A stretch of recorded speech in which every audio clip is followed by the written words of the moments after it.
फेरि अर्को भिडियो ल। यहाँको पनि अवस्था त त्यस्तै रहेछ। यतातिर चाहिँ अलि ठिकै रहेछ। यतातिर यहाँको पनि प्यानल फुटाएको रहेछ टावरको नजिकै। यो चाहिँ टावर यस्तो छ अवस्था। यहाँको प्यानलै छैन। एउटा यता लडेको छ, एउटा यता लडेको छ। अरू यहाँको दुईटा प्यानल चाहिँ भुइँमा लडेको छ। अरू चाहिँ सारा फुटाएर बिजोग रहेछ। के गर्ने, हामी त सुर्खेतबाट आएको। हुन त पनि सुर्खेतै पर्यो जिल्लामा त। अलि यो तल देखिने चाहिँ भेरी नदी। यस यो तल देखिने चाहिँ भेरी नदी।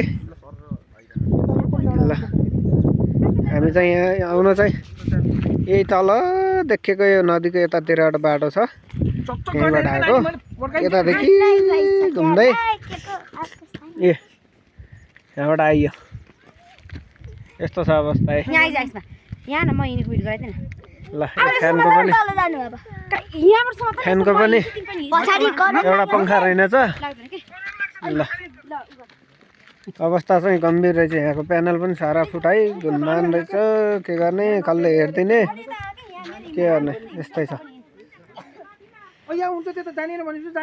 ल ए हाम्रा ग्याङ, जेन्जी ग्याङ। ल यही हो यहाँको अवस्था चाहिँ। हेर्नलाई चाहिँ आज अलि धुँडी लागेर जस्तो भयो, टल लागेर अलि देखिरहेको होइन। नत्र यहाँदेखि दादा दादा हिमाल देखिने रहेछ त यहाँबाट। हेर्नु त हिमाल देखिन्छ त पारि सिस्ने हिमाल। अहिले ढुँडी लाएर पुरै छेक्केछ सिस्ने हिमाल। ल हिमाल पनि देखिँदो रहेछ। ल मेरो क्यामेरा अलि डोल्पा होला, डोल्पा। त्यही त सिस्ने हिमाल भन्ने। यहाँबाट देखिँदो रहेछ सिस्ने हिमाल। ल तपाईँहरू पनि आउनु होला। हिमाल पनि देखिँदो रहेछ यहाँबाट। ल हिउँ परेछ पुरै। अब मेरो मोबाइल त्यस्तै भएर अलि क्यामेराले भेटेन। आज मौसम पनि अलि त्यस्तै त्यस्तै छ यहाँको। अघिसम्म पानी परिरहेको थियो, अहिले चाहिँ घाम लागिरहेछ। तलतिर पनि अब कोलपुर नेपालगञ्जसम्म अलिअलि देखिन्थ्यो। अब आज चाहिँ ढुँडी लाएर देखिया छैन। ल यहाँ चाहिँ पुरै भिड छ। फेरि तलतिर यहाँ काँडे तार लगाएको छ। काँडे तारको पनि जगसग सारा उक्किएको रहेछ। ल हामी चाहिँ फाइनली पुग्यौँ। स्वर्ग हेर्ने स्वर्ग टाइपको जिगर। स्वर्ग नै त हो नि यो पनि एक थरीको। कपडाको हालत हेर्नु न एक कस्तो लाग्छ। ल